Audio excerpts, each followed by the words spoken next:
years and like you paid somebody to get immortal for one season or something. Yeah, that would be nice. I wish. Here's mine. I mean, whoever's it was, there was no way anyone was gonna admit that. No, Whose it was.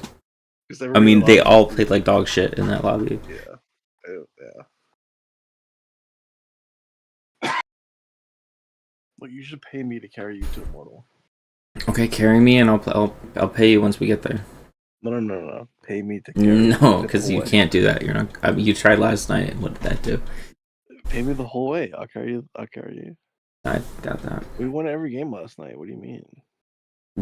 Did we win a single game? We won every game. We lost at least 2? No. We Yeah. played 3 and we won 3. I don't know what drugs you're on. That is false. What do you mean? Look at the match history, man. I don't know what to tell you.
I got quite a few comments on my female experience video of people wondering what was said behind the censored words, or people just complaining that the censoring was too much. So in honor of that video hitting 1 million views, here is the uncensored version. We'll see how long YouTube lets me leave this up, and big trigger warning for those of you out there who might need it.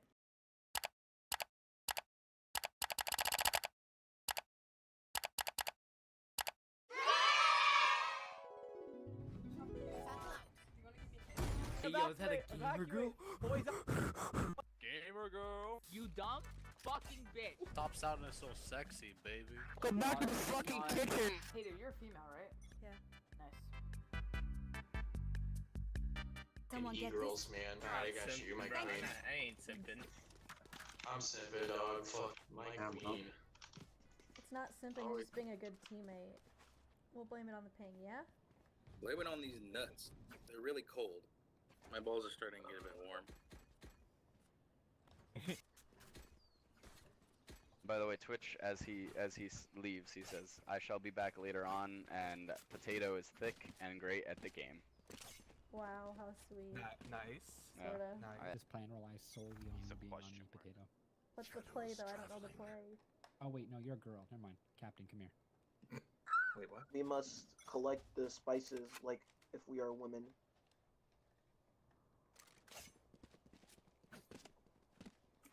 No. Okay, yo, this is Oh, getting come on, super do it. weird. What the hell? We Dude, need there's that for this the win, fucking Viper. Frenchman's there. Kiss her.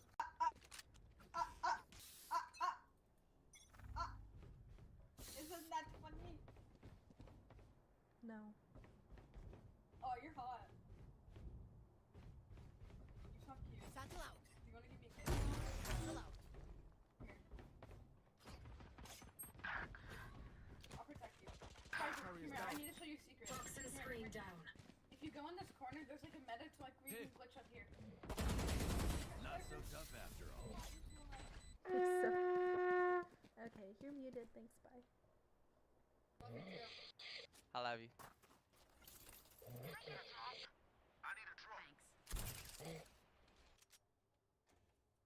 We're going B and alt B. Please wall and alt B. Why don't you ask nicely? You dumb fucking bitch.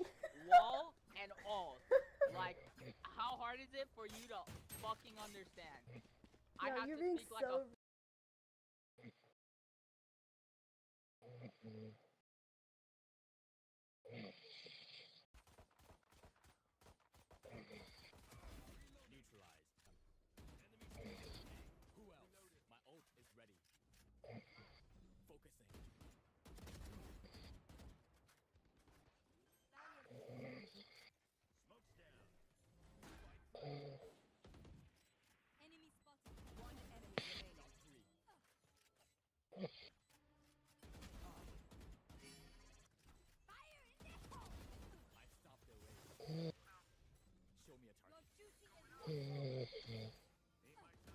Who Is fell he asleep on the snoring? bike? Is he snoring? No. Jared seriously just pass out? No. What happened? Why do I hear like wheezing? I'm awake. Don't lie, Huh? Seth. That's not here. You passed out. No, it's Justin. Justin's snoring. Justin, okay. I believe it.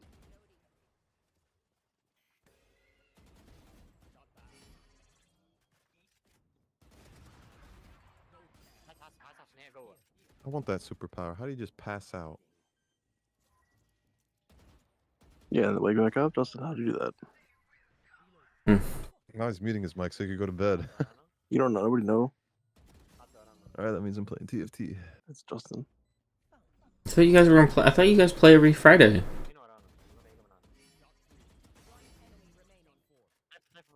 And for the usually, experience.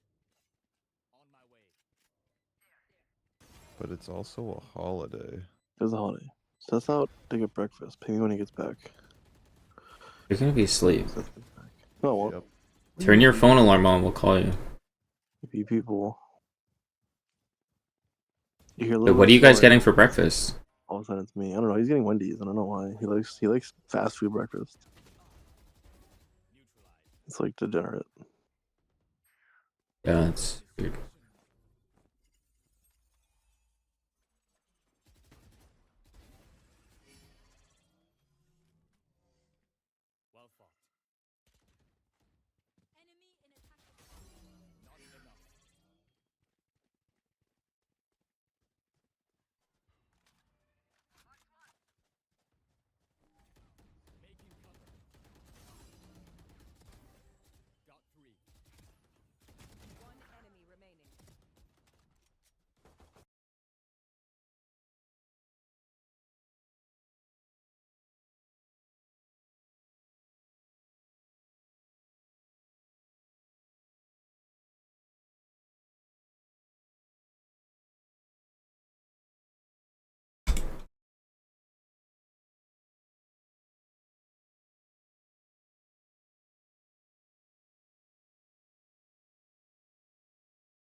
I drink till it's lost, drinking words within that spin.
seconds until minions spawn.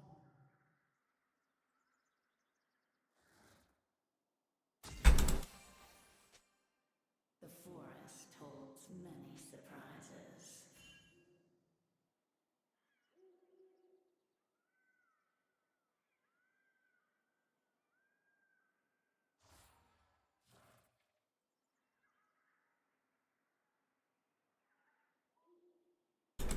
Minions have spawned to see.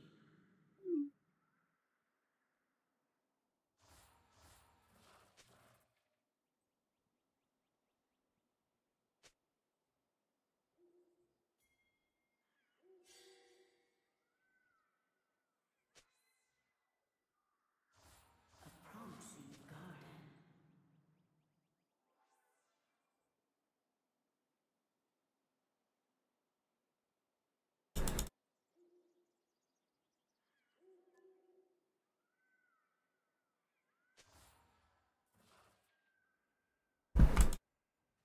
Things aren't always what they seem.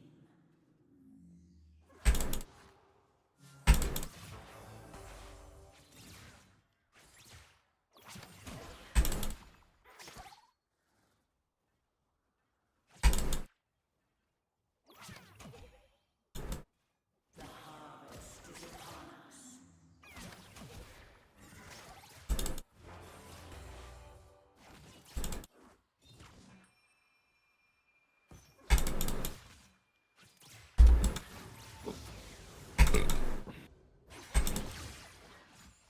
Come closer.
An enemy has been slain.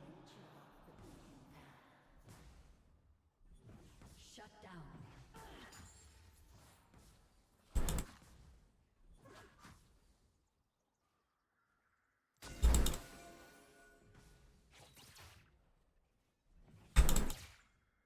Just a harmless flower.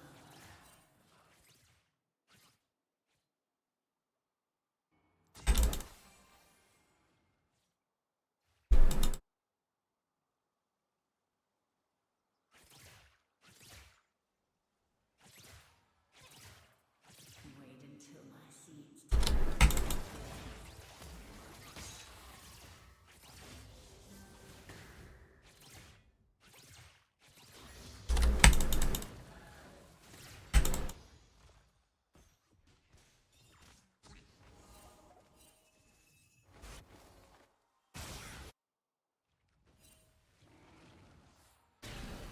Such a busy world.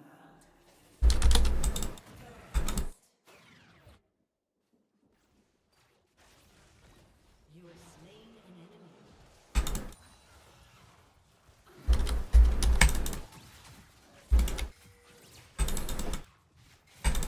The forest holds many surprises.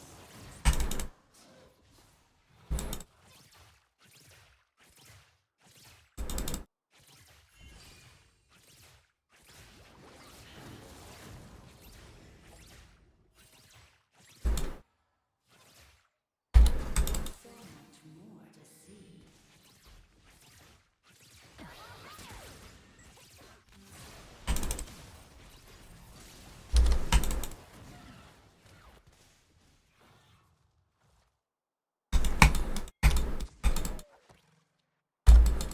A promising garden.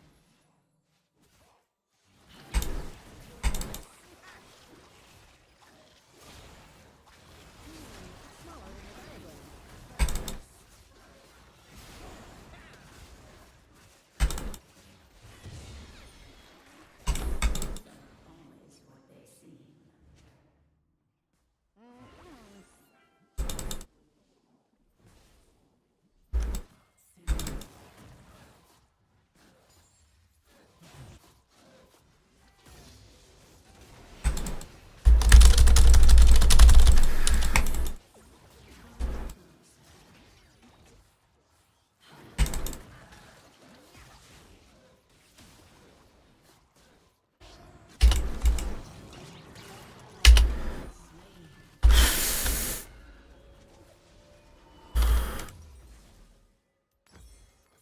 Take careful steps.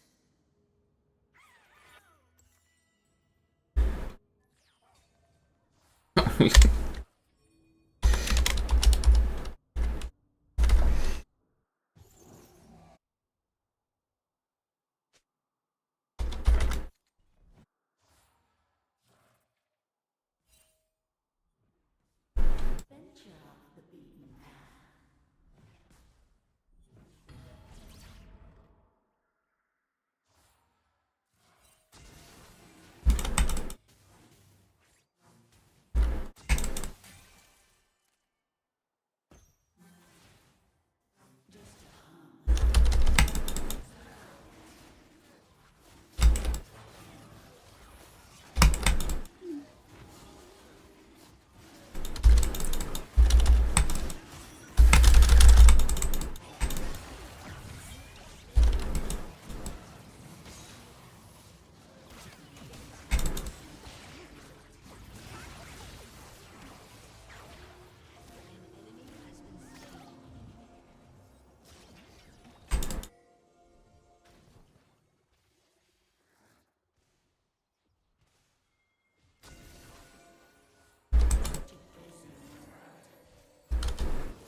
been slain.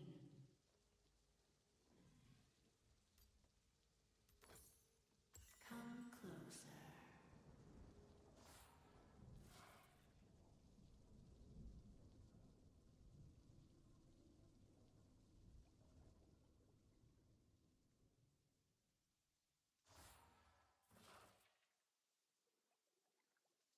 Take careful steps.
Enemy killing spree.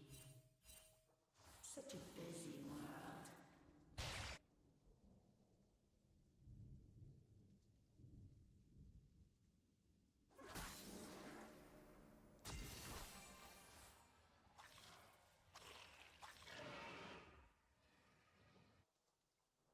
The forest holds many surprises.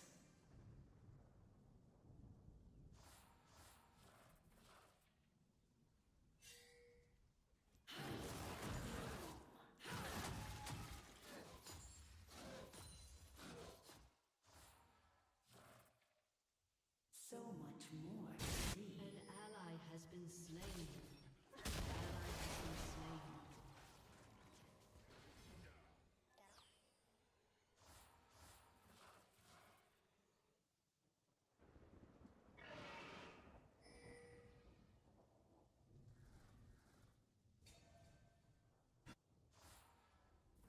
A promising garden.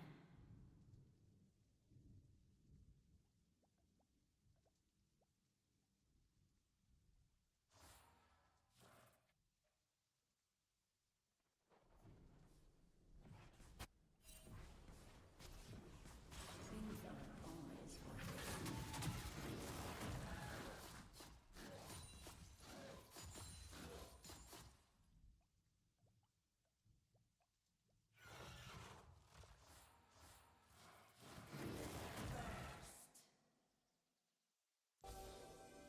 Come closer.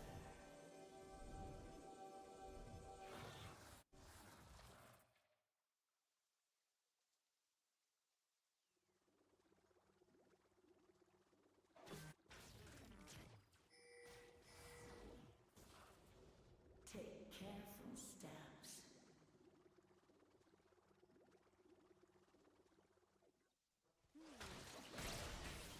Enemy rampage.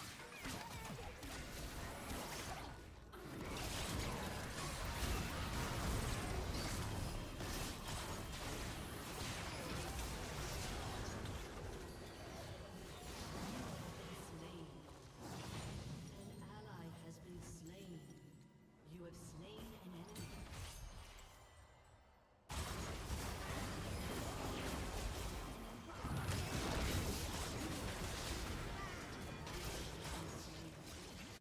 Shut down.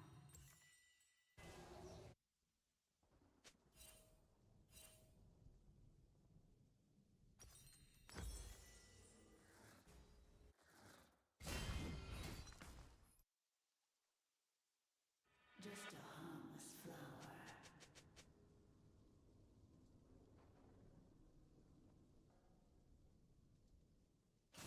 Your turret has been destroyed.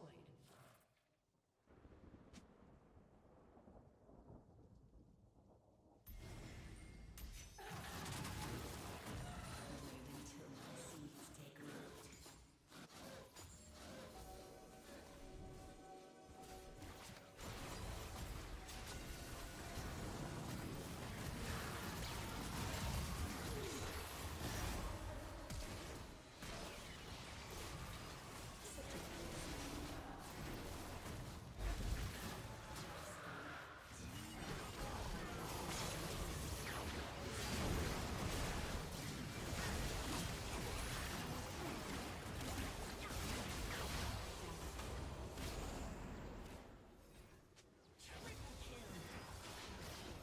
Holds many surprises.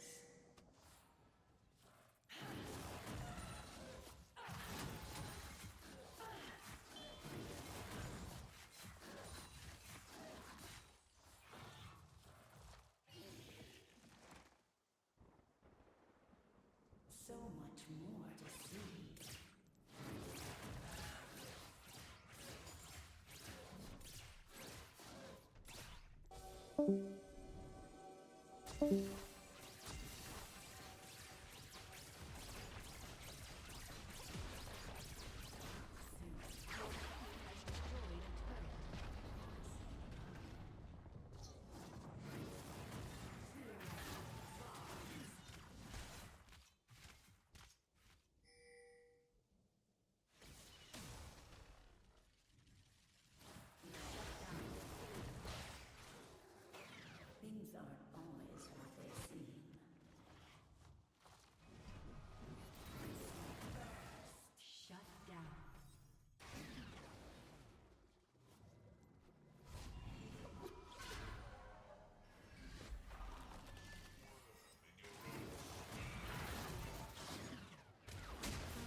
This guy has the most hours on Deadlock as far as I know, and it's obvious. Just watch as he makes the agent look top tier in this clutch.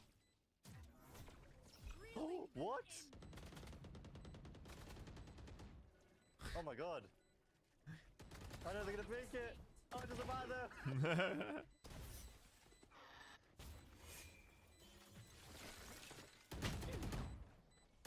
Enemy remaining. Oh! I can't even process how he finds the ultimate angles that he does. Awesome Joey here. Today's episode is all about Flow Ascending's Deadlock. Remember to watch the episode, subscribe and comment below for one of 3 chances at $100 via PayPal. Follow Flow on all his socials linked below, and let's get on with the plays.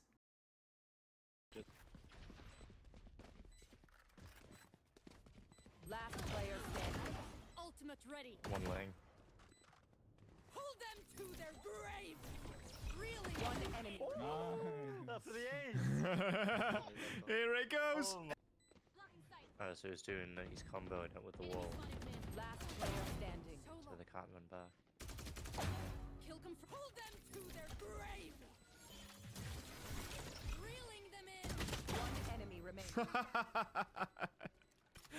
Dude, I think I'm literally the best. I actually think he might be the best Deadlock player. The game sense and 200 IQ from being a high-level Sage player has set him up for this agent perfectly. Spike down A.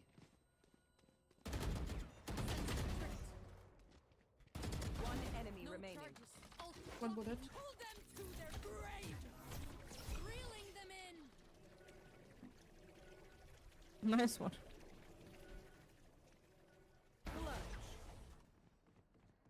Hold them to their grave. Spike planted.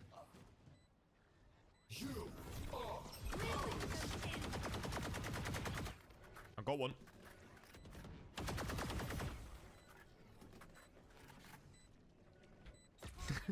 Like, be for real right now. He literally shot the ult off of a floating piece of marble, and it perfectly sniped the Gen player. Who even thinks of this?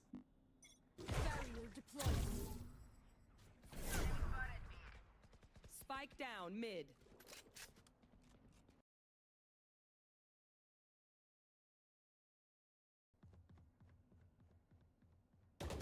Ready. Spike down A. Over there. Reeling them in. I actually got one. All my days I actually got one from here. One enemy remaining. Story ends here. I fit chip here. 146 on Reyna. Ultimate ready. One jam. Hold them to their grave. Reeling spike planted. Dyson. Default. That ultimate pulls players out so easily because they all want to rescue their friend, but in doing so, it leaves everyone very exposed. Very nice. Hold them to their grave. Ba, ba, ba, ba. Oh, oh my god. Look at him. He's gonna survive the explosion though. Look, he's alive. God, yeah. He's inside the explosion.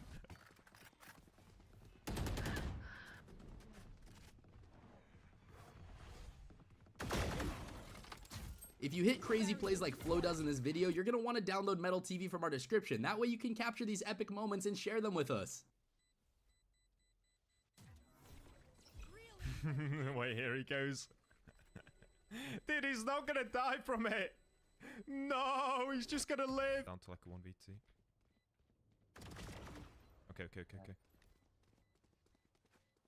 Yep. No surprises. No surprises. Hold them to their grave. There is no way. I refuse to believe that's even a thing. I want to know how many hours Flo spent in customs trying these random lineups. It is so impressive. He's gonna survive though. He's gonna survive.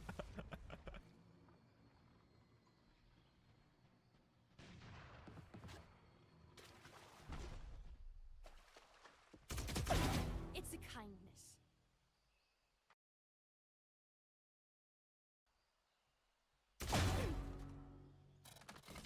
Barrier deployed. One enemy remaining. 3 down. Can't use that.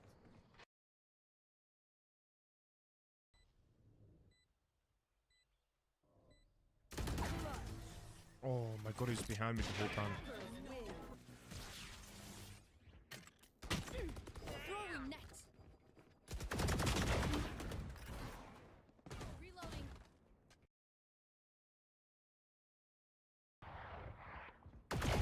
Clean kill. Ultimate ready.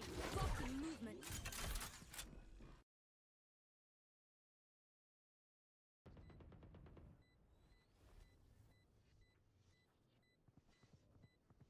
Sensor. Pull them to their grave. Reeling them in. Got him! Show me the brimstone. Oh, will I be able to kill him in time? Yes! When you see Flo's gameplay on Deadlock, it makes the character look like she's S+ tier. I mean, she looks downright broken, overpowered. That's what character mastery does, people.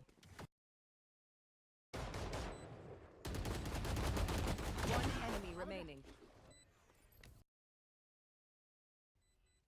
Pull them to their grave. Reeling. Off he goes. Off he goes. Wait, look, he's living through it.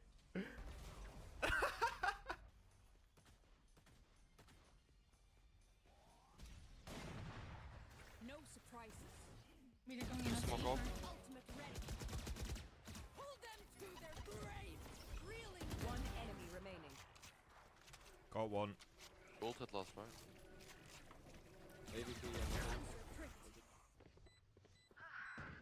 Last player standing.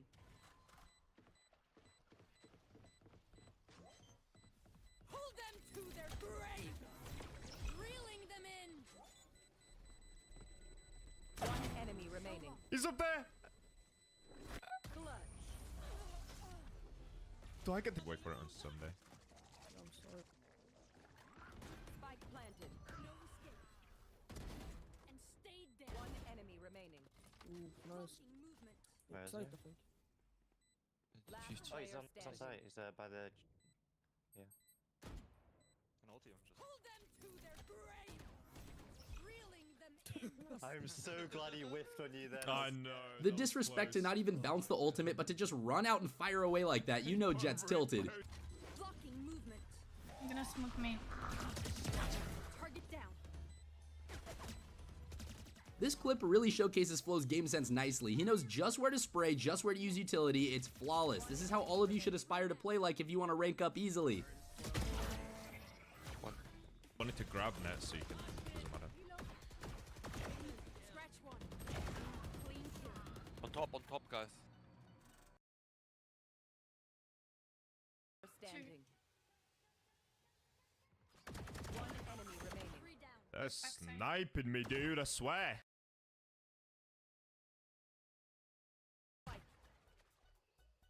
Yep. Nice. Nice round, nice round. Sensor drift. Pull them to their grave. Spike down A. Reeling them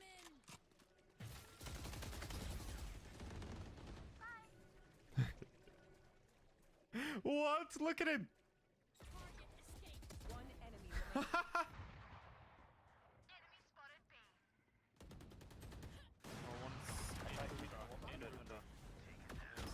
Outside.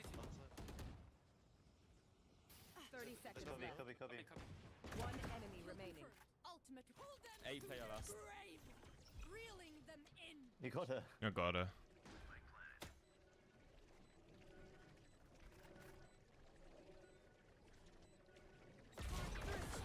That's like the equivalent to knifing a Gecko's Thrashhold victim, the ultimate BM. If you hold them off for 10 seconds, they fall out of the cocoon. Just FYI. In hookah. Problem solved. 120, bro. Can't be real.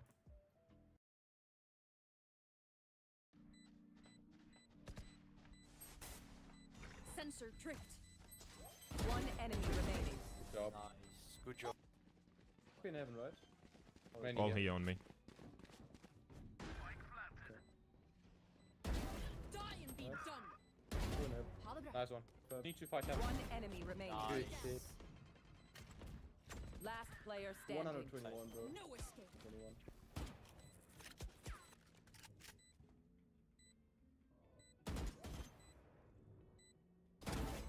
Good shit.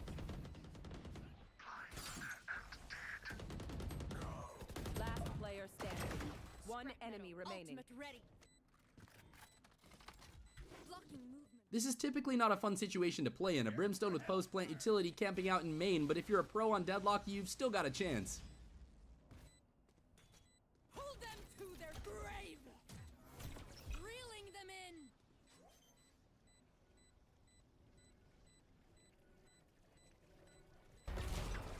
Dude, Deadlock is the best sentinel for situations like that. Wait for me. Pull them to their grave! Reeling them in! One enemy remaining. Nice. Spike down B. I'm flashing. Maybe even. Nice. Nice. Spike down B. One enemy remaining.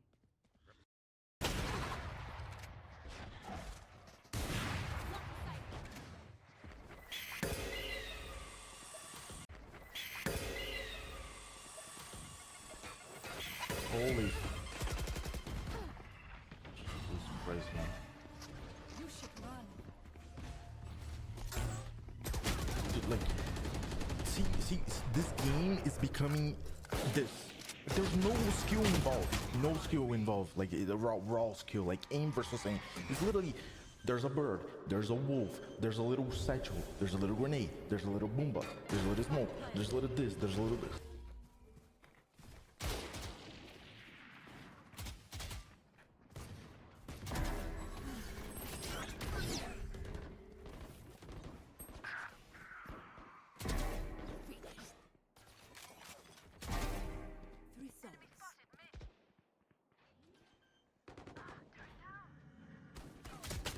Enemy remaining. My ult ready.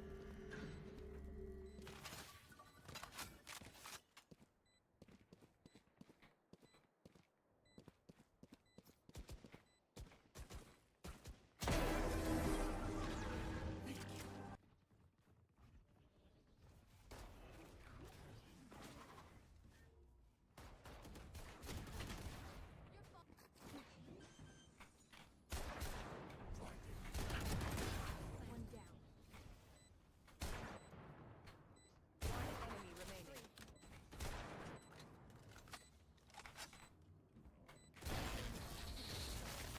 Let's go. Breach tem ult também. One down.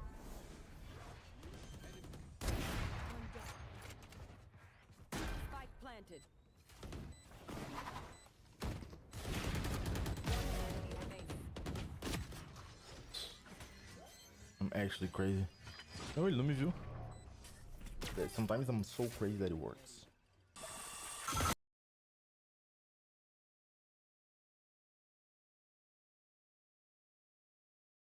Hi there. Come join us over on The Deprogram, a podcast I run with Second Thought and Yugopnik. To quote our favorite authoritarian GT, have these gentlemen ever seen these nuts? Intro topics, history, memes, and me being perpetually tired, all of it is at your disposal over on the links in the description and pinned comment. Hello. Today we're looking at this video by Sabian Hosenfelder titled, Capitalism is Good. Let me explain. Now, I've never come across this person before, but I'm getting a STEMmy, I know everything stereotype. I'm probably wrong, this was an instant issue of strange delivery, and it goes without saying that you shouldn't bother this person, obviously. Let's critique the argument. She immediately starts with an overly drawn-out explanation of what money is, by beginning with barter. Sorry to say, but bartering is mostly a myth. Ideas of gift exchange, mutual share of labor, etc. did exist, but beyond delayed credit, as an I owe you X and I'll get it, or an agreed upon equivalent back to you by Y, bartering has never actually existed within communities, although barter between communities has been theorized on a tribal level. She's already started her video off on a bad note. Graeber's Death to the First 5,000 Years is a recommended read for those interested. She describes money as an exchange medium, which isn't entirely wrong, but is a little simplistic. Money hasn't always existed, and its development is closely linked to the development of class society. Money as we know today arose because of the development of commodities, meaning goods produced specifically for exchange rather than individual or common consumption. With the development of commodity production, as in production for exchange on a market, trade develops, and with trade comes the money commodity, essentially a universal equivalent. Likewise, money was also historically, and in a way still is, a system of credits and debts, meaning a system of accounting. In the final analysis, to use a Marxist trope, Money is a representation of value, and that's kind of what the crux of the matter is. What is value, you ask? Well, I have several videos on that here, otherwise chapter 1 Capital goes into the detail you'll need. Suppose you have a lot of apples and not sufficiently many people to buy them. Your amazing apples rot away. What a shame. You would like to make apple juice from them, but you can't afford the juice press, so your breakthrough innovation doesn't come into being. That sucks. However, your friend Sue has been getting really rich with all her chickens. So rich, in fact, she's sitting on a big pile of money that she doesn't know what to do with. Sue sees your problem and offers you a deal. She gives you some of her money so that you can buy your juice press. You just have to agree that if you get rich with your juice press, you give her the money back, plus something on top. That money which Sue gives to you is your capital. And such was born the capitalist. The capitalist is a person or institution who provides capital to those who want to launch a new business.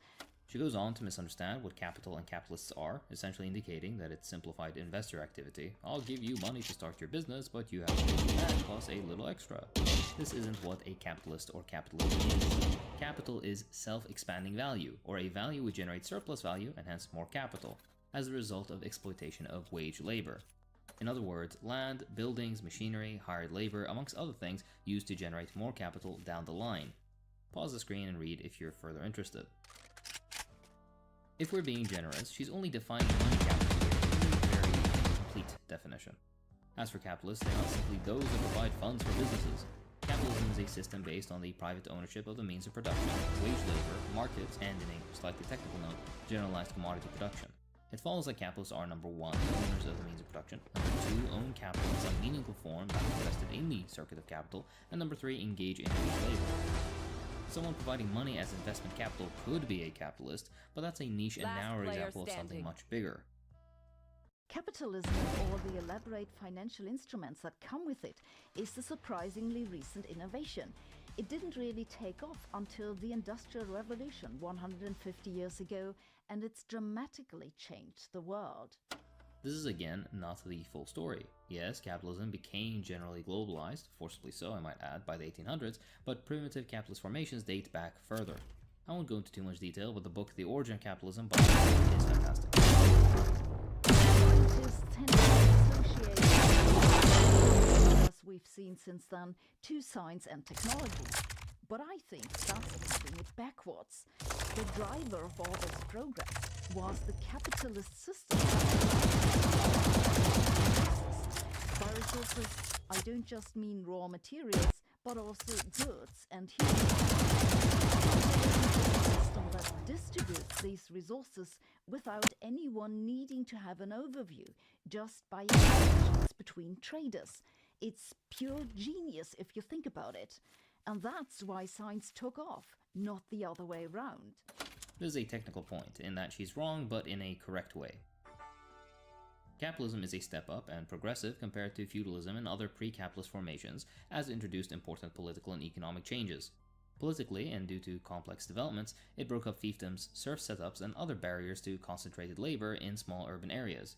With the enclosure of the commons and other limitations on subsistence farming, people were huddled into crowded cities where factories sprung up, hungry for labor. Capitalism likewise standardized production and allowed for the expansion of the productive forces. Cities increased the ability to build more scientific ability and discovery leads to mistakes. The first being that capitalism is the supposed end all, and that no other system would arise from the contradictions of capitalism. As earlier, capitalism arose from the contradictions of feudalism. We'll get back to this point. And secondly, she completely forgets the absolutely indispensable role of state investment. This is a point that generally cannot be understated. Practically every single modern innovation that has dramatically improved people's lives has risen out of civilian state-funded research or military research, which is likewise state-funded. Larger maintained labs, regular research staff, intricate machinery, and lots of funding. The logic of capitalism, on the other hand, is quick profit, because every second at a net loss is ultimately dangerous for a capitalist enterprise. No profit means they need to expand further, which means relative stagnation compared to competition, which will eventually eat you alive. Market competition has winners, and winners require either preferential treatment from the state or more profit, which can be reinvested in the circuit of capital for further expansion. That's why it's absolutely no surprise that the state and intelligent policy is what determines major breakthroughs, not the market. A great book on this point is The Entrepreneurial State by Mariana Mazzucato. Extract penicillin in large quantities. They then conducted medical trials, and once they were sure penicillin was both safe and effective, their method was scaled up by the pharmaceutical industry. 2 members of the Oxford group later shared the Nobel Prize with Fleming. So what saved all those many lives wasn't just Fleming's observation in a petri dish. The game changer was producing the stuff in large quantities and bringing it where it was needed. Innovation and industrialization ultimately going back to capitalism. That's what saved all those people. She didn't do her research here because, unsurprisingly, it was government funding, particularly for military purposes, that managed to scale up the development of penicillin, not the private sector. US military leaders mobilized these resources instead of prioritizing economic goals. Staff and supplies began flying all over the world. This approach induced collaboration, providing access to a previously unfathomable network of scientific exchange. Extensive coordination by government agencies made this collaboration possible. The Office of Scientific Research and Development initiated US involvement with penicillin and oversaw most of the scientific work prior to 1943. It coordinated a total of 57 research contracts covering the preliminary studies of penicillin, clinical trials, and extensive research into the drug's chemical synthesis.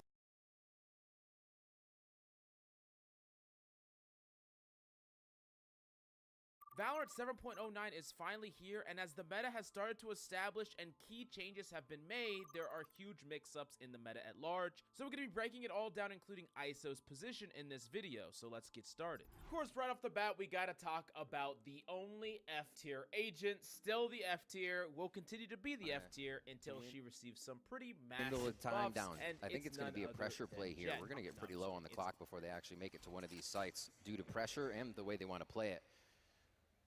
Oh, yeah, this is where it gets dangerous. Bait and switch, this has to be red. I mean, this is too obvious, so the swing comes out, still the contact. Ouch. 5 HP remaining, satcheling up to bait some more, so another one rather. Way. The swing out, which will outcut to get a second kill, and a third into the round. Seled, the last player remaining, and also lurking on the top of A. Long range by Kush, and man, the satchel, that for the bait at 5 HP, that is so annoying to play against. Absolutely incredible. Give a bow to Ray. The calisthenics right now that he's able to use in these rounds just to cause hell for the side of Peru. That's crazy. The fact that he lives here both times. And you're even expecting it. You're like, oh, he's probably going to do something tricky again. I won't get too fooled. I'll know someone's going to peek, but it's still too much. Yeah. It's still too much. Oh my gosh, we're getting into round 4 here in the second half. 9-6. Indonesia start to pull away, and it's a low buy again for Peru. You know, sometimes you praise teams of with gosh. the utility that they use for capitalizing on takedowns, and this time you're using your own body. So props to Ray right there. So you mentioned it there. That's something you see Jets usually do with updraft, not the blast much. pack. Oh, Ray! Yeah, that's going to be annoying again. Running through the smoke on middle, paint shells on the ground against this lower buy that you have from Peru, trying to give their own death ball on the top of mid. But it gets denied instantly. Already a 5 versus 1. Weibo Dios trying to pad some stats here. Long range with the Sheriff, back with the Stinger, and the flank coming out from Kush. We've seen this very often for any team playing against Team Indonesia when it comes down to that second half and when they're trying to play against Indonesia's defense.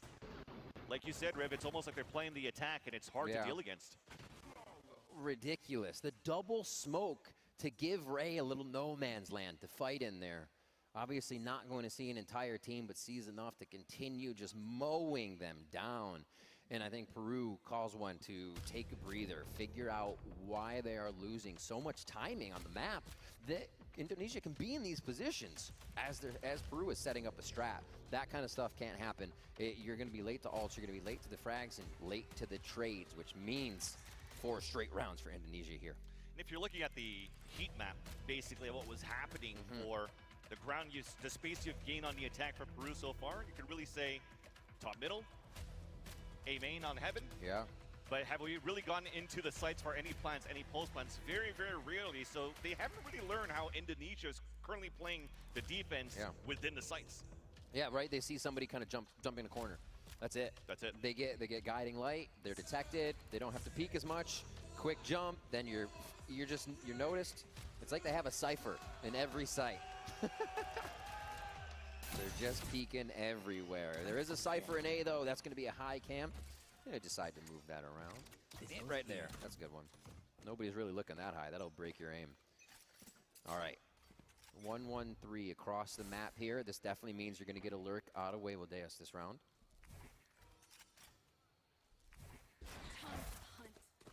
And just actually pretty forward line of scrimmage here with how Indonesia is playing this. That's definitely going to be a judge for Ray. Yep.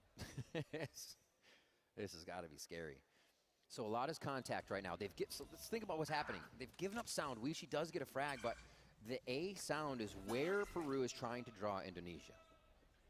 So we get a nice kill from Weishi, also picking up the orb that allows Seekers to be activated for them to hit within the site. But it starts with a flash and unfortunately blinds Chuto instead, and Cut takes the opportunity off that ground. Ray with the flank, the judge onto Chuto. And with the Seekers, we're pivoting back towards the B site. The contact's gonna happen towards B heaven here, as Gotten's playing the off angle, swings out even to catch Silette off guard. And now the Seekers get nullified, and we have to rework the site for Team Peru. A little bait and switch, Cut just waiting around the corner. Weichi walking in with 7 HP, long range dismiss, spots the last one, and it's gonna be difficult here for Weichi, and even he gets backstabbed from Pillar. And Indonesia now up at 11. Another situation that would be a trade if it wasn't Reyna, or more so. Right? It's a quick identified kill there, but not again. Cud just playing the mind games as they're able to take another round away. 5 straight here. The offensive team is doing great on defense. Here, Indonesia able to really string these together.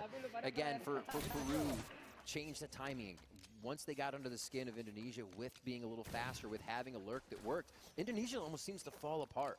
The round has to go their way, and when it does, it looks like they can't be stopped. But if you can get that one kill, that 5v4 first, it does seem to pull them apart enough where they aren't as strong. Cage trigger. Peru's time to try the death ball. Cage is coming up, playing within the back of the map. Nice shot by Chuto, but Ray's right there. Showstopper out, right at the feet of Weichi. Swings right out for the 4th, sees the last one as well. At least the judge comes in for Fabijin. But the pain shell is going to keep him pinned towards the right side. And the ace gets stolen, but nonetheless, still map point for Indonesia. The aim is on, among other things. We've been going towards A quite a bit, and it is not working out right now. What a hit here. Quick triple kill coming in from Ray. Instant ultimate. Goes down for the 4th as he hits the ground and only misses out on the last one because they run absolute just punishment right now coming in from Indonesia. Yeah, he's like, come on, you know what I'm doing. Ray's feeling it. On the ground, in the air, Ray is everywhere right now and in the face of Peru. 12-6. We get into the next round, the possible final one. A default strategy here coming in from Peru. I like this.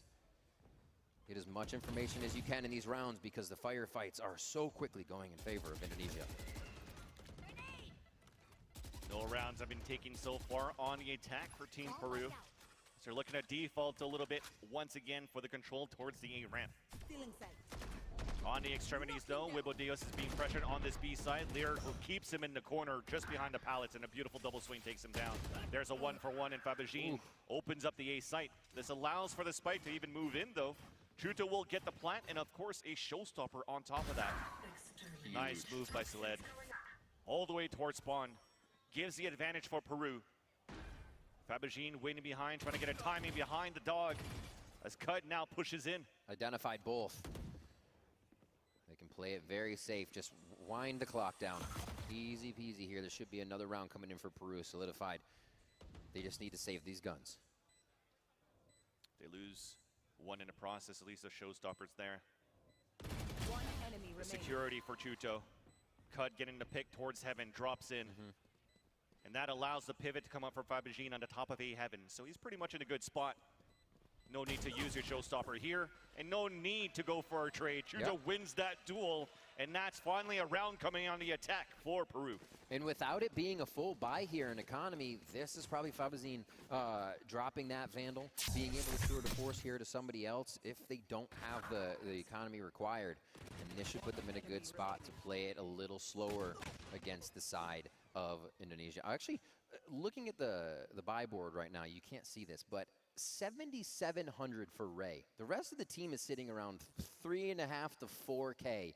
The judge buys, we haven't talked about them much for Ray. We've seen him, that he's had him, we said it. But the economy that creates for the team is so immense. The rounds you're able to drop another Vandal, maybe 1 or 2, if you need it throughout the match, is so effective for this squad. And being able to keep a good position or keep a hold and when Peru may feel like they have momentum. It's almost like a different tactic to the half-buy gun armor. It's the other side. Like, exactly. So now you just have a judge, so you have a little bit more economy to drop for others, while Ray will still always maintain that judge. But a timeout being called. Tactical here for Indonesia as we come back soon in the server. They'll have 4 ults to work with here. They will. Those are for Peru. Huge ults. Cosmic Divide has secured them many an important round too on those defuses. They actually, they use it so well, I should say. And the team is coming together to make this happen. You can see just how much in the second half Indonesia has taken control, feeling like absorbing what Peru brings to the table, but a little bit easier than going out to find it on that attack side. And here they put 3 towards A. 1-3-1 for the side of Peru. Remember, these ultimates almost need to be used at this point. It could be last round.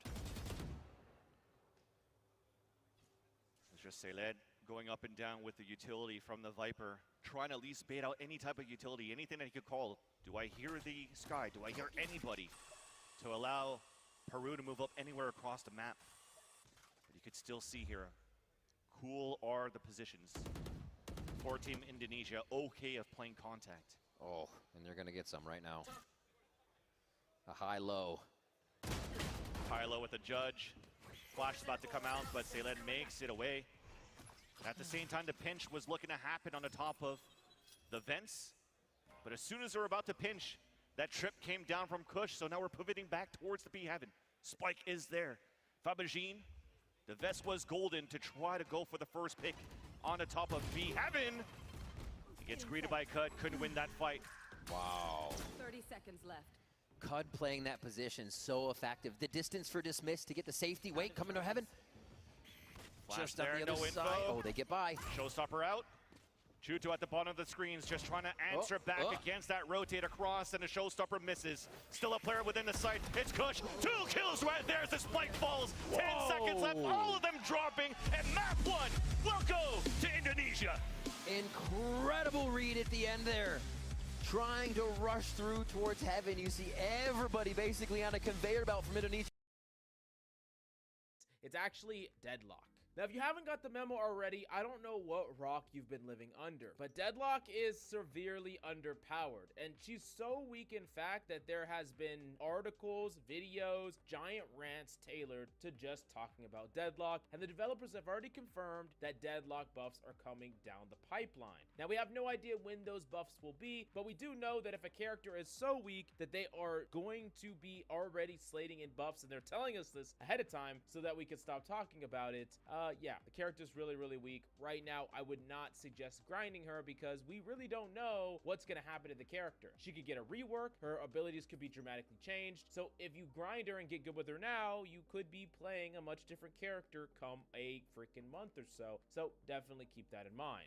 You know what else you should keep in mind? Wall hacks. And characters fall flat. So it feels weird to say that they're bad, but it also feels weird to say that they're good. Get me? And the first character that we got to talk about is undoubtedly Phoenix, a really fantastic character for ranked play, capable of filling all of the gaps in your terrible teammates, whether you need to clear a cubby, flash yourself onto point, wall off an op angle, the list goes on and on. Not to mention you have such an easily accessible ultimate that you get to farm that over and over again, and as you start popping off, you get to ult more, and your ult gets information, a chance to get kills, take space on site. I mean, come on. This character has pretty much everything that you would need to solo carry and climb, and is a fantastic ranked stomper. But of course, if you're looking to scrim, if you're looking to try to play any coordinated play, if you're playing in a stack, Phoenix starts to lag behind in those environments. But in the chaotic nature of the Wild West that is ranked Valorant,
special tiers when I shoot a goddamn Yoru clone, which is ironically the next character on this list. I mean, what kind of self-respecting person would main Yoru?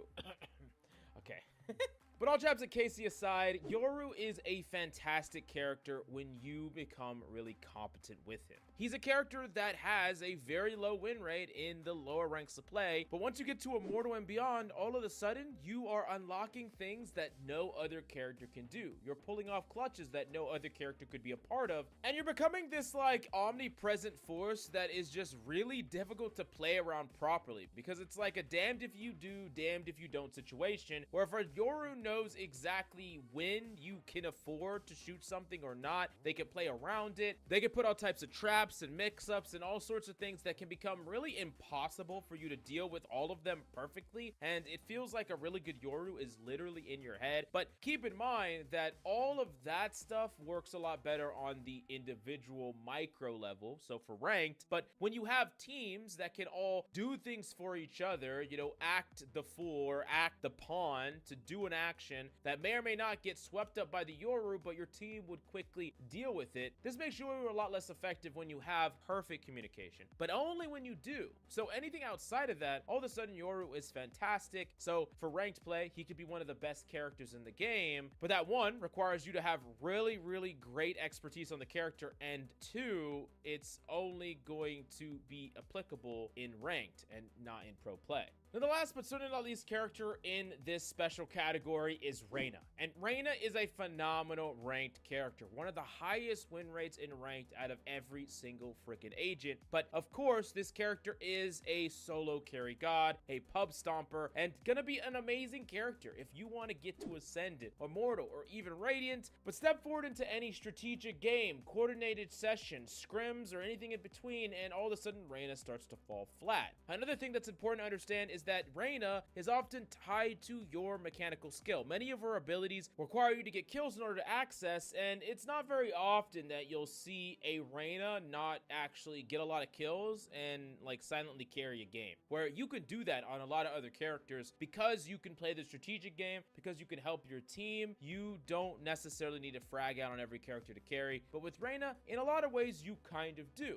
That being said, you don't actually need crazy aim to frag out on Reyna, which is why it's not a coincidence that you see a lot of Reyna players on top. And there's a bunch of nuance that goes into dominating on Reyna, but it's really not that hard if you know what you're doing. And that's why we go over it all in our brand new Reyna course, where we isolate every concept that you actually need to climb in about 10 minutes, so you can check it out down below. Now, the next category we got to talk about is the D tier. And these are characters that are suffering for a number of different reasons, either the lack of pick rate, the lack of power, meaning they need buffs, or there's just flat out better competition for what they do in another agent, and that agent's getting the pick rate instead of them. Now, the first character is Sage, and unfortunately, even though Sage is a really great ranked character that has a rather high win rate in ranked, so I'm not telling you to drop Sage out of nowhere or anything, but understand that the reason that she's currently fairly weak in the meta primarily comes down to a couple of things. Number one, Icebox is her best map, and right now it's out of the map pool, so when it is, she is just not going to get as much pick rate relative to that. If any character's best map leaves the map pool, then that's going to hurt their pick rate,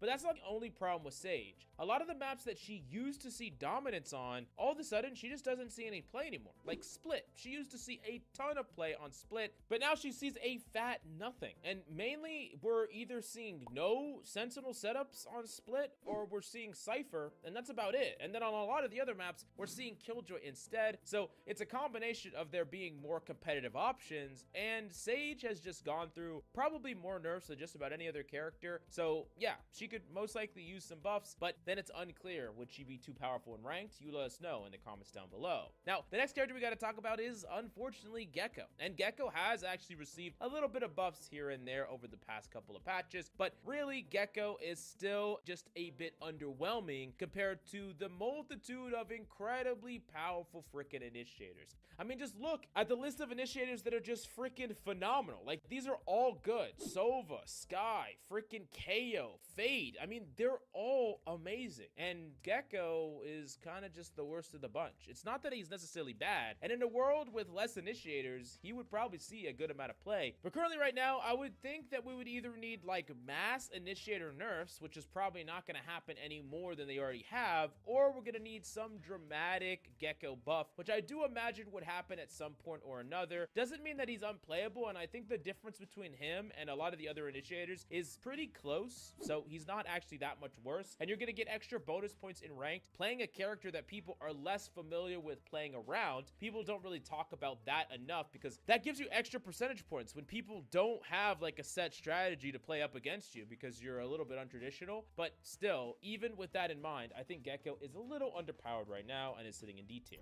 Now we're actually going to move on to the C tier, and the first character that we definitely got to talk about is Chamber. And Chamber is actually seeing a little bit of play here and there. There are some teams that are experimenting with the character a bit. Even though this character is definitely still amazing for ranked play, I think he's dramatically underpicked compared to how good he is in ranked, mainly because all the nerfs. I think a lot of people were used to his old play style and then just ditched him when he got heavily nerfed. But when you take something that was probably one of the most broken agents of all time and you heavily nerf him, it turns out he's still actually quite good. And the thing about Chamber that is still strong is he's amazing for ecos, he's amazing for the economy of your team as a whole. He has the ability to clutch up rounds, and much like a lot of other Sentinels, you can cut off the rotations of the enemy team and gather information while doing it. Chamber is still a really phenomenal character in a lot of ways, but I do think that he still lags behind many of the other really powerful characters and strategies that are seeing play right now. He's just sitting at the bottom of C tier. Next up, we do got to talk about Neon, and Neon has had times where she has really shined. Specifically on Fracture is her best map. Unfortunately, right now, out of the map pool, so you're not going to be able to abuse the Neon Breach Run It Down as you normally have been, and that's a bit unfortunate for her pick rate. But even more than that, the thing about Neon is that she's rather one-dimensional when compared to the other dominant duelists, especially when we consider Jett and Raze. These characters are very flexible. They can definitely work well with another initiator, but they don't rely on it to get value, and oftentimes they can find ways to get value by themselves. And when you compare Neon to the head-to-head against these characters, she oftentimes falls flat, and there are so many other strategies that you would rather play if you're not going to be rocking either Jett or Raze that it makes her hard to justify. Not saying that she's bad, but she's specific, and currently in the meta, I think that she just lags a bit behind her competition. But for ranked play, if you're a Neon God, you can definitely run it down, but for this meta tier list, she's going to be sitting in C tier. Now, of course, many of y'all have been curious about ISO, and currently there isn't enough data to definitively place him in the meta at large. There's a lack of pro play and just not enough consistent grinding in the various ranks of play, but we can make some assumptions based on his kit and how he's going to fit into ranked and the meta as a whole. Now, number one, regardless of how good ISO is, he's definitely going to be a ranked stomper. As an aim-centric duelist that has a cool design, he's going to be picked a lot, and you're going to be expected to play against him a lot no matter what, so he's probably going to have more representation than his power level regardless of how strong he is. Now, that being said, oftentimes this character is going to feel a bit like a Reyna-esque character, where if you're really popping off and you're just the best player in the lobby, you're able to take over the entire lobby, but there isn't as much strategic depth to a character like this, as opposed to some of the necessary duelists like Raze and Jett. This character just doesn't have the same tools that those duelists have, and as a result, he's probably not going to take either of their slots in the meta. Now, all of his abilities are fine, but I think the one that is the most powerful is definitely Contingency, because being able to have a wall that you can throw out and get your team onto point during rushes is legitimately super powerful. And maybe that ability alone can enable this character to be higher than the C tier, but for now, we're gonna put him in a safe C tier, even though there's a chance that he could eventually be moved up to B. Now, the last character that I wanted to talk about in C tier is definitely Harbor. Harbor is a character that is always going to be a role filler. Most of the time, he's being played in double controller setups, specifically with Viper on maps like Breeze, and it's a really fantastic way to lock down a site, have extra utility for retakes, and just diversify the way that you approach a map as a whole from a strategic point point of view. That being said, he really falls flat on most maps as a solo controller, and I really do think that most of the time, if you can't run the dual controller setup, I wouldn't even suggest playing him in ranked, which is going to be very uncommon unless you're trying to set it up specifically. And there's really nothing that wrong with Harbor, but he's just always going to be niche in his application. In the current state of his, he's never going to be someone that is just dominating the meta unless they dramatically buff him in one way or another. So he's going to be sitting in the C tier. The next up, we do got to move it up to the B tier. And these are really solid characters that are seeing substantial amounts of play. They're characters that are established parts of the meta, and they're very freaking strong in a specific way. So first off, we got to talk about Brimstone, and Brimstone's not seeing a ton of play on every map, but he is seeing maxed out play on one map, and that's Bind. That's really important because when you see a map that is just completely dominated by one agent, that has like a map meta. There's a map meta around Brimstone, and that means that this character is a necessary part of any pro scene, any scrim setting, any meta, because he is always going to be played eventually. Most of the time, you could probably dodge the maps and stuff, but in the long run, you'll run into a map, and that just means that you'll run into Brimstone. And Brimstone really is necessary for Bind, but he's also pretty good for a lot of other maps as well, even though he might not be the most optimal for ranked play, simply due to the fact that he has really good stalling ability. He's really easy to flex to, even if you're not a controller main, and his smokes can do the job on most maps, not the maps that need Viper as a line smoker, but almost every dome smoking map, he can do the job like good enough to actually fulfill the requirements to get onto points and actually execute certain strategies. That he's a very, very solid ranked character as well. We know this even more so because Brim has some of the highest ranked win rates, so that's a really big deal.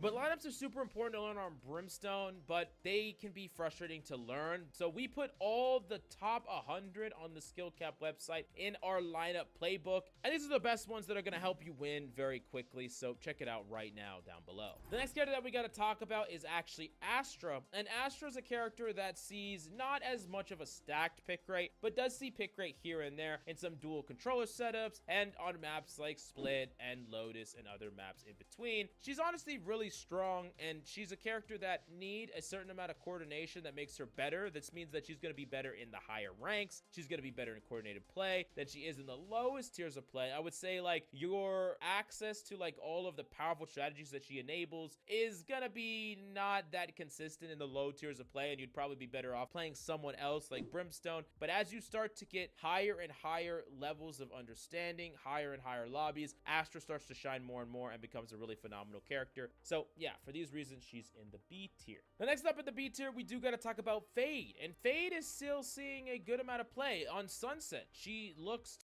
maps, a little bit of Split, a little bit of Lotus, but quite a bit on Haven, actually becoming a pretty established because you can use his knives to gather information in a lot of the choke points and deny rushes through the wall.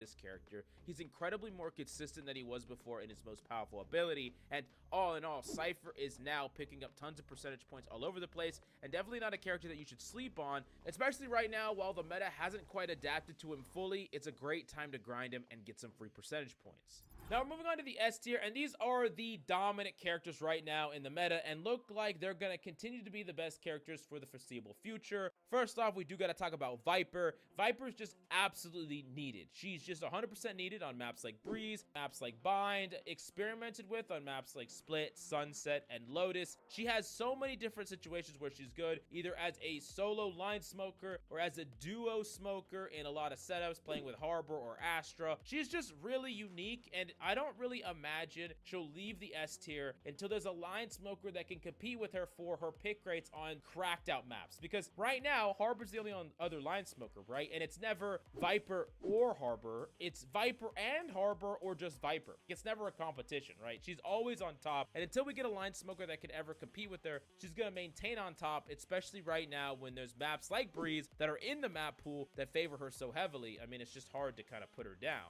Next up, we do got to talk about Jett. Jett is just kind of still her. She's still her. Not only one of the best characters in ranked play for just solo carrying or pretty much just carrying in general, but in pro play, all those giant nerfs to the character didn't put a dent in how strong she is. It's fundamental to her kit what she can do, like taking space on point, abusing ops, being able to be fluid in the middle of a entry, just buying time for your team to catch up and clear utility, having an amazing eco because you have knives. All these things together just create this agent that it doesn't really matter how you mess with these numbers, she's still gonna be phenomenal. And like I said, there is not a lot of competition in the duelist category. There's literally only Raze, and Neon is pretty dependent on an initiator, and she's pretty map dependent. Outside of that, the other duelists, the Yoru, the Phoenix, Reynas, these characters are not really meta certified, or like they're much more ranked pub stompers. And in a world where like Jett and Raze didn't exist, it's not like these duelists would rise to take their spot. It's just that duelists wouldn't see play. That's the difference. When we look at initiator roles, if Sova didn't exist, other initiators would fill that gap. But that's not the way it is with duelists. It's like these duelists do a very specific thing that we like. If they didn't exist, the duelist role as a whole wouldn't exist in the meta. So that's very, very important to understand. But if you're really looking to skyrocket in rank, we recommend checking out our Jett course, where we break down exactly how top Jett main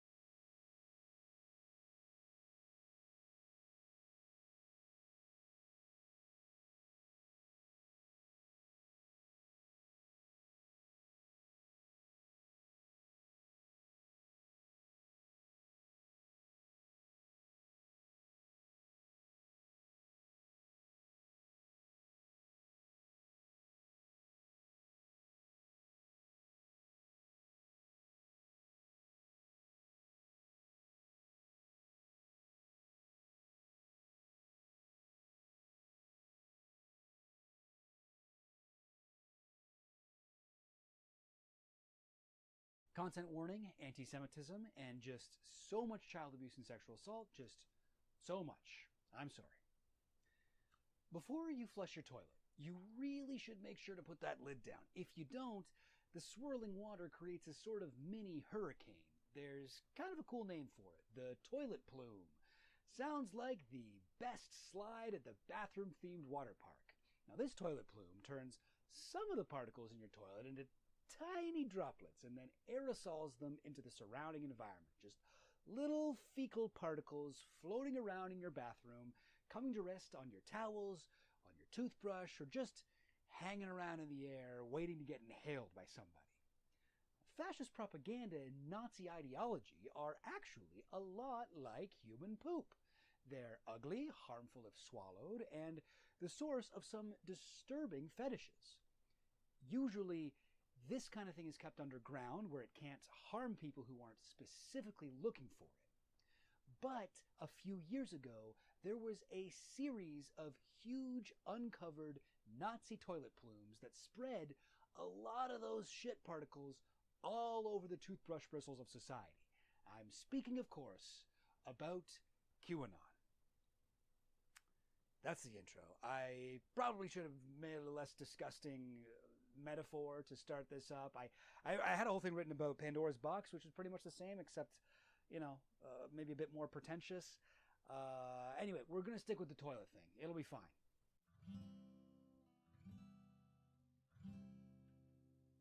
I know what you're thinking. It's okay, Chill Goblin. We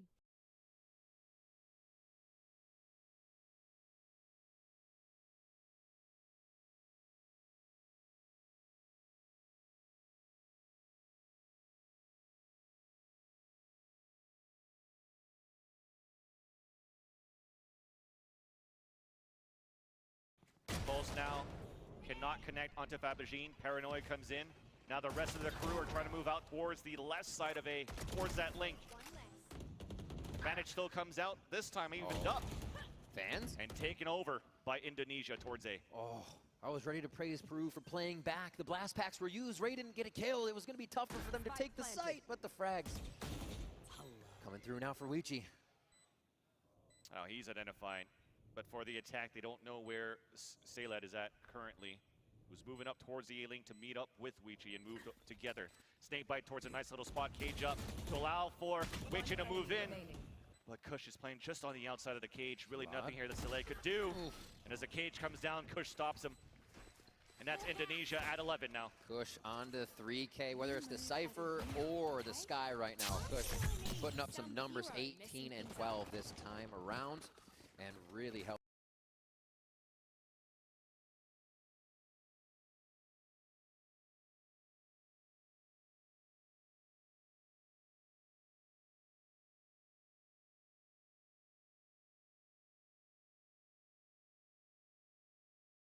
Stop killing your own wingman. Listen, I love pounding this thing's head in as much as the next guy, but it's costing you RR. One of the biggest perks to Wingman is that he can defuse the spike while you and your teammates focus on the enemies. This is awesome because you can bait wings and force the enemies to swing to stop him. If they don't, it's a free win. But the most common issue I see players make is that they'll send him out before the spike itself is clear. For example, if you're playing against an Astra and she has a star near the spike, you need to go up and tap it before sending out Wingman. Otherwise, he's going to get sucked off. What? Or let's say the enemy has a Killjoy. There's going to be nanos surrounding the spike that you need to shoot before having him stick the defuse. If you don't, your little buddy is going to get fried. So do yourself and Wingman a favor. Make sure the area is clear before this cute little guy leaves your loving arms. So does it make sense when I tell you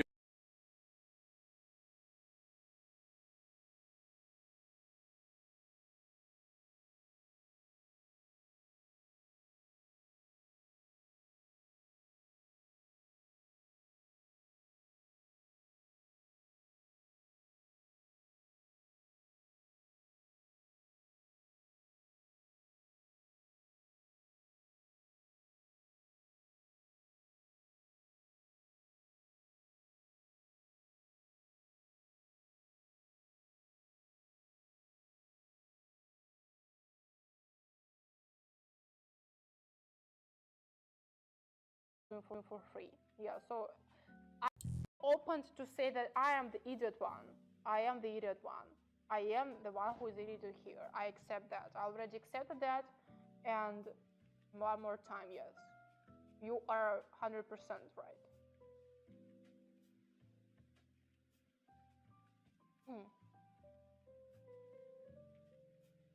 So yeah, wait for the drop.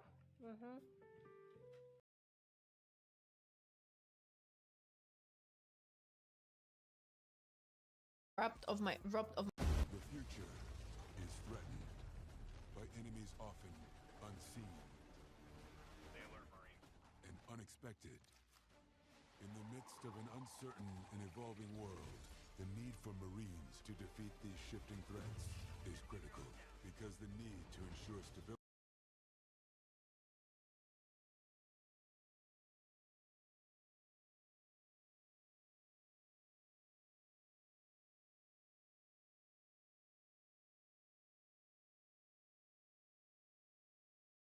Hi there. What is neoliberalism? We hear the term very often, but rarely see it defined. Supposedly, we live under neoliberalism now, but how exactly? It has liberal in the name, isn't that supposed to be good? No, not really, but we'll get into that. The general thesis of tax cuts for the rich and budget cuts for public programs is kinda relevant, but not exactly all that neoliberalism entails. As a system, neoliberalism ramped up during the very beginning of the dismantling of European social democracy from the 80s onwards. Initially, post-World War II, a grand rebuilding of Europe, combined with the sheer popularity of socialist forces, both in the form of political parties in France, Italy, etc., as well as the influence of then-existing socialist nations such as the USSR, with its full employment, free healthcare, education, extensive social benefits, amongst all the rest, resulted in a choice for the ruling classes of the re-emerging European nations. Either they acquiesce to the general demands represented by socialist forces without giving up their power, or risk losing power through revolution mixed with popular electoral action. They picked the former, and so was European social democracy born. Of course, unlike in socialist countries, social democratic countries supported their social programs through neo-colonial, imperialist, and otherwise exploitative relations with the economic periphery, which today runs to the level of over $10 trillion, if you can believe it. If you're interested in the details, check out my unequal exchange video here.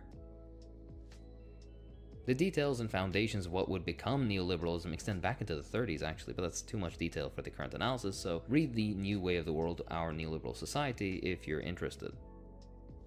Anyways, This state of affairs remained till the 1980s, in which a boldened group of ideologues, usually represented by the ghoulish features of Thatcher and Reagan, thought differently on how the ruling class should exercise their power, and how the system set up entirely to serve their interests should be a lot more blatant in that aspect.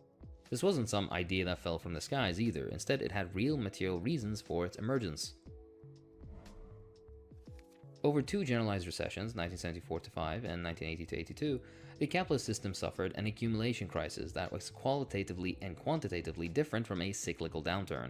All at once, capitalist countries confronted sluggish economic growth, high unemployment, a collapse in investment, dwindling world trade, and skyrocketing inflation. This economic contraction was defined by a long-term decline in profitability. To draw a concrete definition, neoliberalism is a set of economic and political views and policies used to administer a capitalist state, which is characterized by attacks on, or even the total destruction of, many previous concessions to the working class, welfare, and other social programs.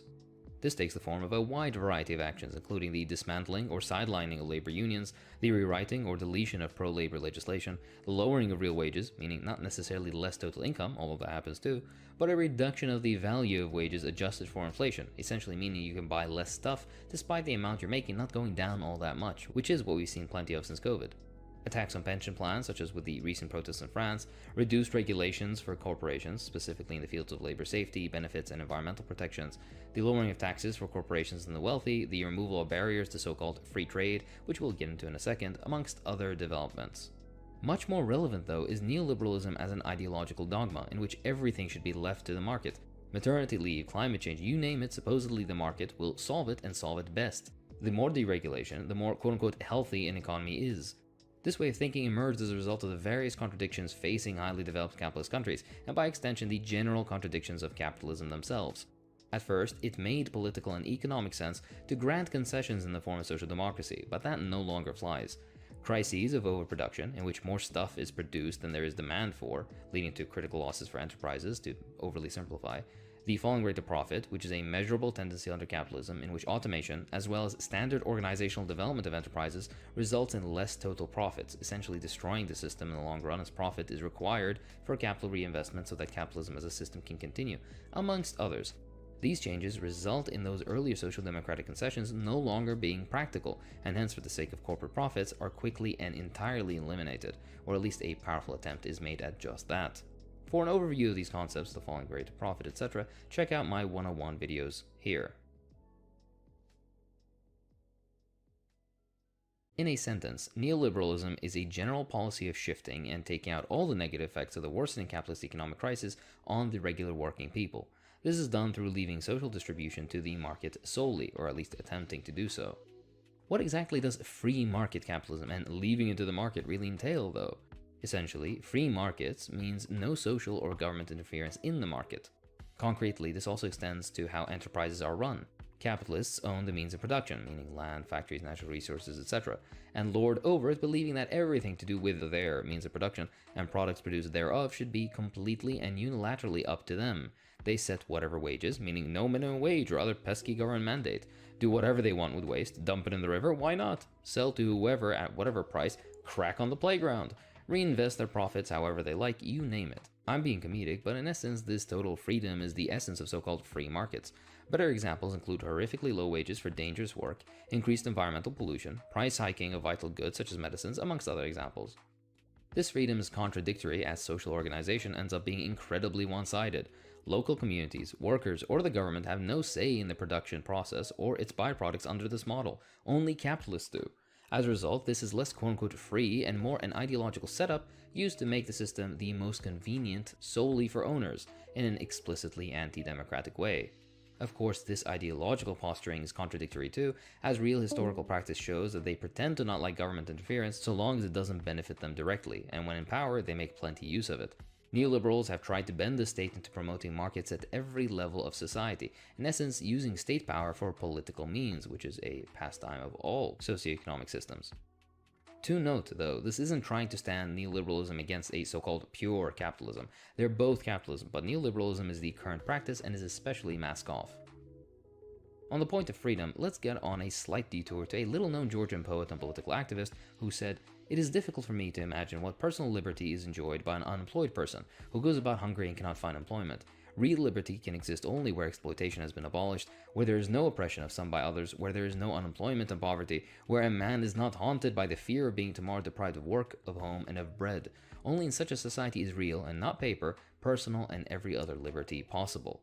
The relevance of these words will be even clearer as we go on. Leaving it to the market entails the supremacy of market competition, with subsequent market winners and losers being delegated to differing fates. That being political power and protection for the position of market winners, and the inverse for those that lose in the market or never take part, meaning regular workers and everyone else.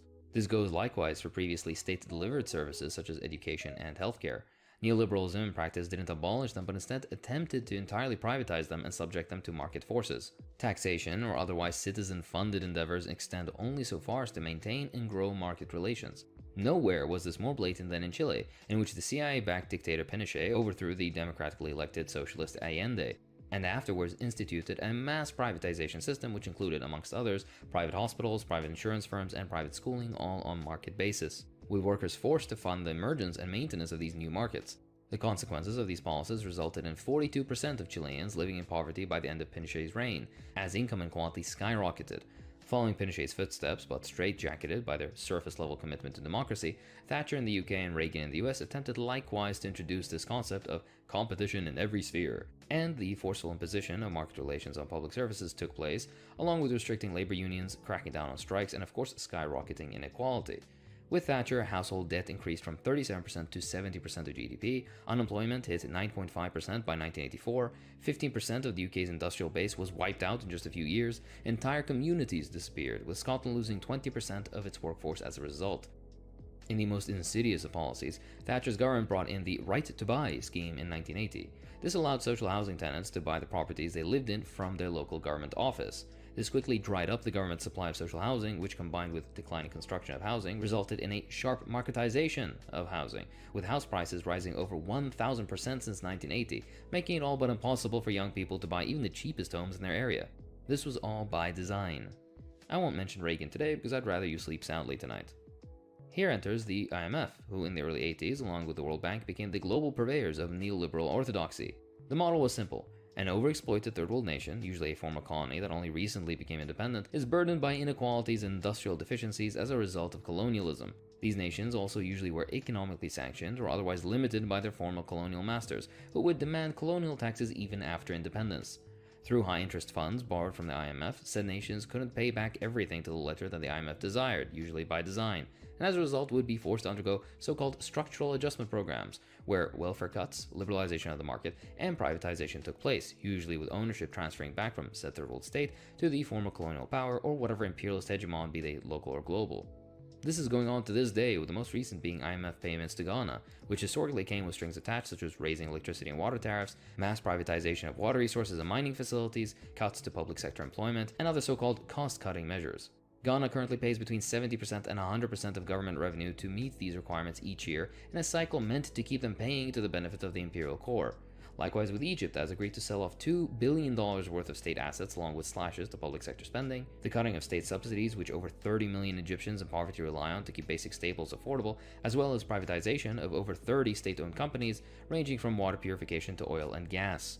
If you're interested in how deep this systematic overexploitation of the global south goes, take a look at my video titled Why Do Poor Countries Stay Poor? That's for nations, how about for people? Neoliberalism applied socially abides by the two nonsense maxims of if you work harder, you'll do ever better in life, despite lacking the nuances of generational wealth, ethnic, racial, or gender discrimination, systemic ceilings, amongst many other things. The second being, if you don't make it in the system, it's a personal failing, it's solely your fault. You're too lazy to save, too lazy to get and maintain a job, too lazy to work harder, and that's why, for example, those interest rates on medical bills you have outpace your ability to pay them, keeping you in poverty. This last bit is tongue-in-cheek. Essentially, they strip nuance away and attempt to personalize reasons for systematic social failings such as homelessness, unemployment, and poverty. This extends naturally to taxation. Firstly, for a Marxist view on taxation, take a look at this video here. A quick TLDR though is, taxation is relatively insignificant compared to the surplus value extracted out of you each working day, that being the value you produce above what goes to supplying your wage. Anyways, since becoming wealthy supposedly naturally results from working harder, taxing the wealthy disincentivizes hard work. This could reduce their overall investment in their businesses, apparently, and as a result is intervention in the market, which we cannot stand for.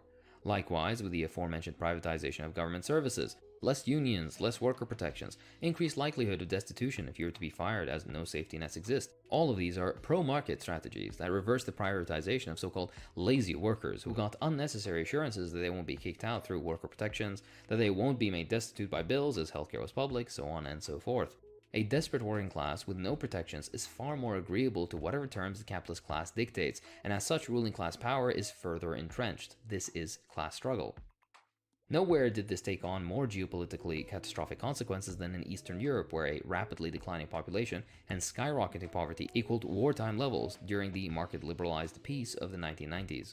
I cover this more extensively in my video Ghost Towns, the Silent Depopulation of Eastern Europe, here. In the end, should capitalist power be threatened, this thinned-out facade of democracy would be shed entirely as fascism emerges to protect the wealth, property, and capital of that class as its scapegoats immigrants, or women, or Jews, or communists, or whoever else. My video, Why Does Everyone Hate the West, goes into further detail if you're interested. Whether neoliberal or not, capitalism is a system that has outlived its usefulness and it's time to go beyond. As to the why, and where will we go afterwards, check out my twin videos on capitalism and socialism here. That's all for this time. If you enjoy what I do, then please consider supporting me on Patreon, it really does help. I'd like to thank my patrons, so thank you to Viton, Kelsil, Furry Beaver, Dick Wolf, okay come on, The Sebester, The Sepster, Gus Carlisle, Wyatt, Jasonian Ringu, Jack Leary, Erlen Borda, Anatol Urison, Nunya Biss, Sleuthmakers, Gary the Gary, Torin Rettig, Misling, Ray Blue, Daniel, Lena Yumin, Aprol, Neox, Saractonos, Jacob Corvinius, Kyan Barbieri, Exploding Turtle, Vanish, Gold, Blimbo, Augustus Limond, and Professional Strawberry. Thanks for watching.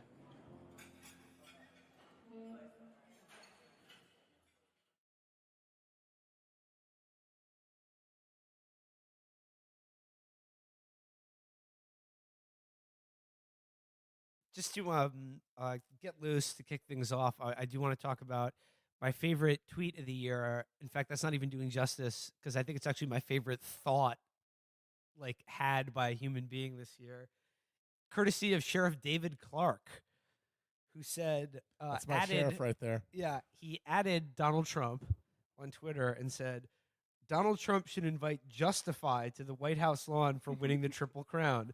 Justify is a winner, like Trump, who could care less about leftist identity politics. Hashtag MAGA. For those who are not clear from the tweet, Justify is a horse.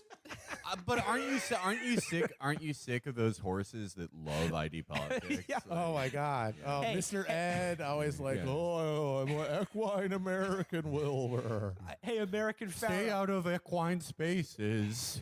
Hey, American Pharaoh, shut up and run, okay?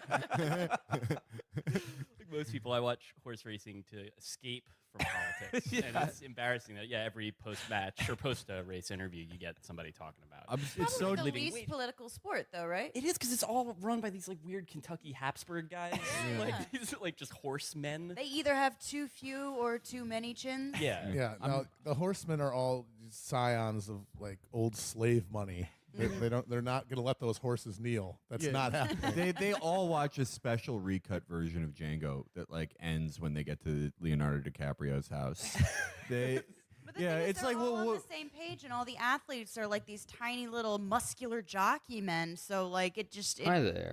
The racial politics tends not to come up because they all just agree in the back room not to mention it. Well, they're discriminating against the lowest race on the totem pole, manlets. But I like the idea it's Justify is the first. He's the first MAGA horse, Seabiscuit shit during the national anthem. I was this is absolutely disrespectful. Think about all the horses that went to Afghanistan. You're just doing this. The ones who fought with the horse soldiers that we saw. Exactly. They're not being invited to the White House. This flashy hip hop athlete horses, though. What the fuck? There's going to be one of those hockey memes where it'll be why do you honor this? And it's Justify with flowers around his neck or whatever, but not this. And it's whatever, Michael Shannon on a horse. Yeah.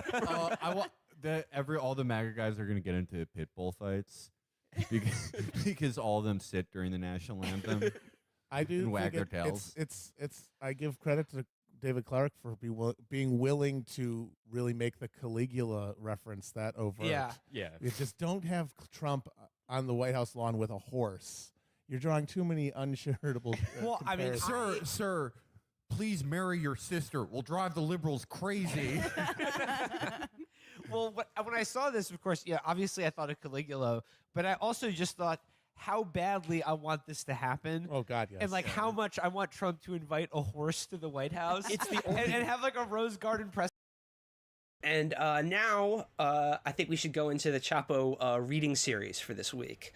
And this week's selection, as I mentioned earlier, comes to us care of a Dennis Prager. Are you guys familiar with Dennis Prager? Oh yeah.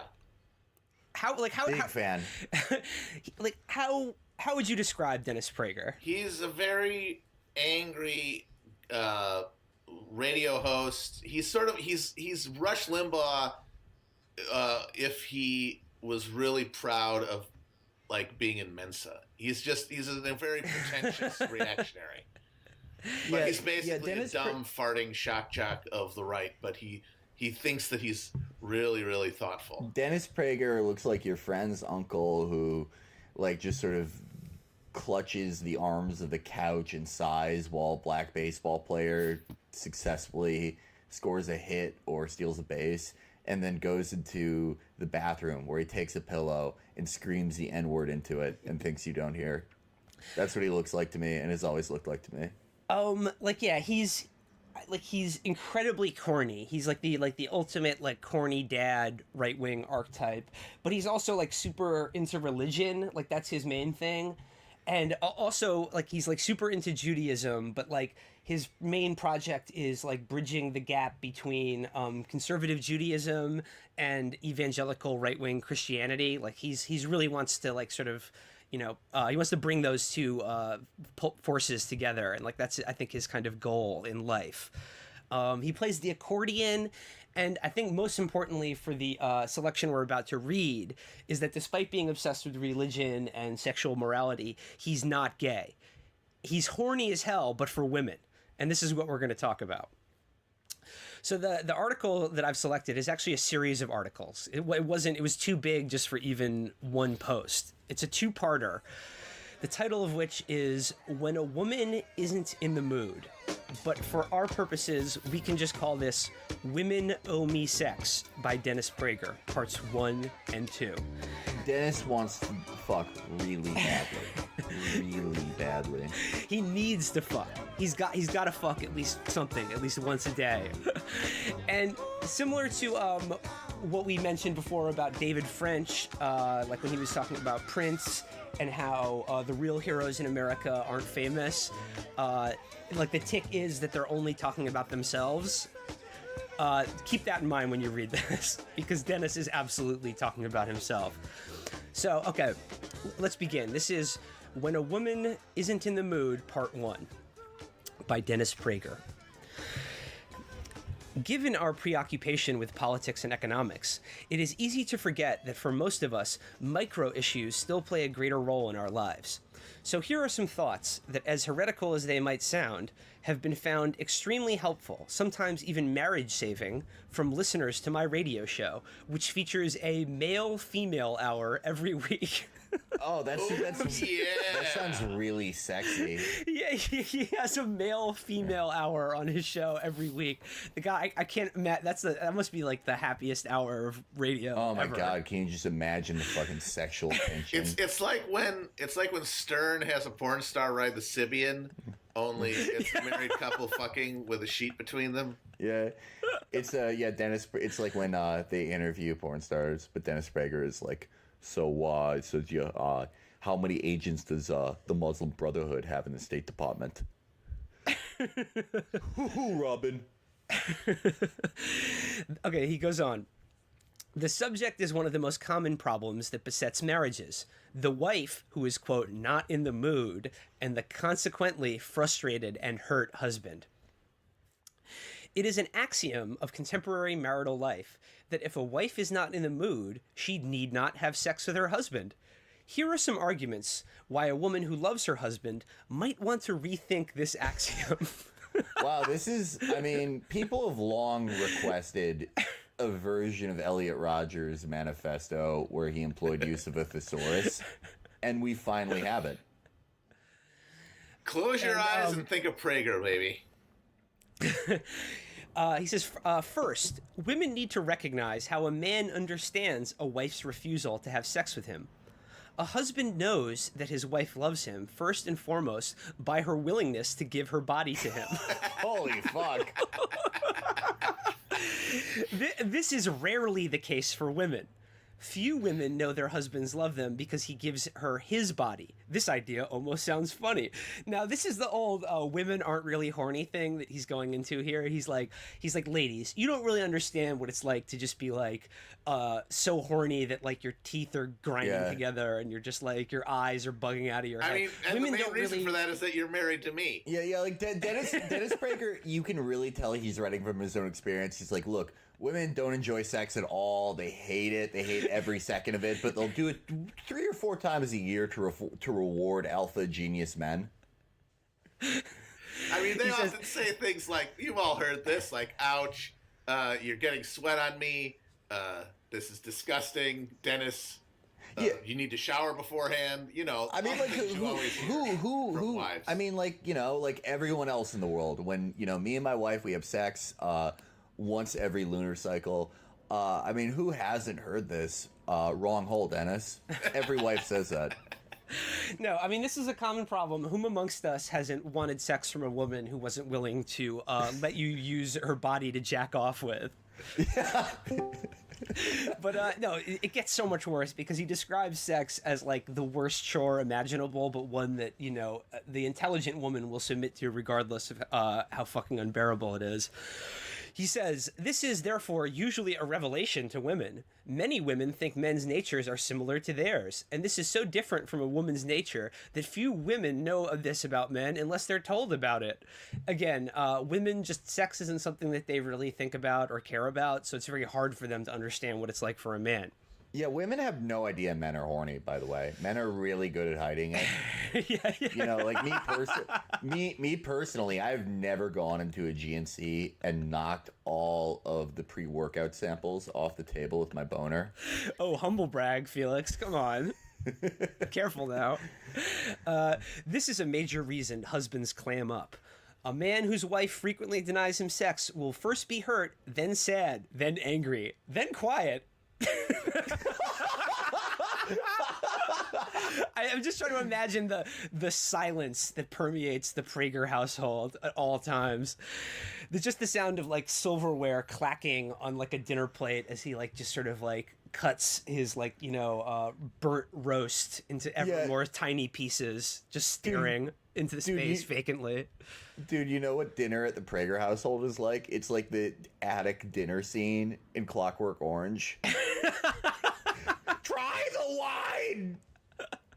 He says, no, he says men are afraid to tell their wives. They are often made to feel ashamed of their male sexual nature, and they are humiliated, indeed emasculated, by feeling that they are reduced to having to beg for sex. Ooh, never beg for sex, fellas. That's not a good look. Not a good look. I mean, you don't want to be like Peggy Bundy. Ow, Dennis! Dennis, let's not have sex. Yes, Peg. I wrote an entire column about how black people have a crime bone in their brain. Okay, this is part 1. He goes on to list like typical female reactions to finding out that men are horny as hell all the time and just like need to jack off and fuck them constantly. It's not really entertaining. It's stupid as hell. And the real meat of it is in the part 2 of this article where he starts speaking directly to the women more.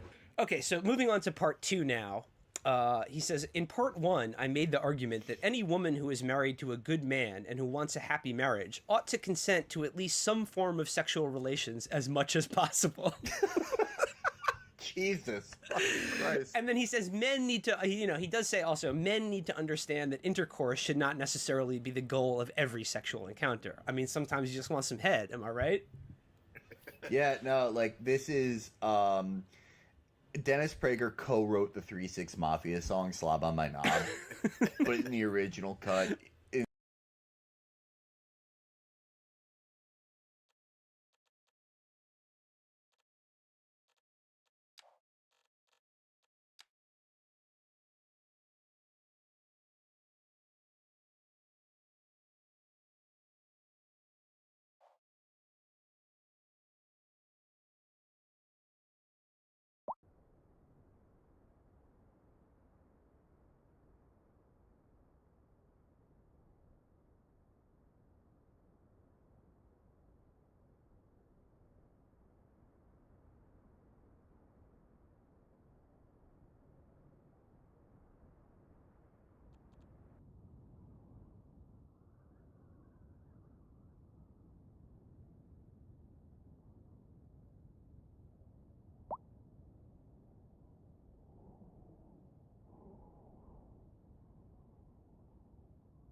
you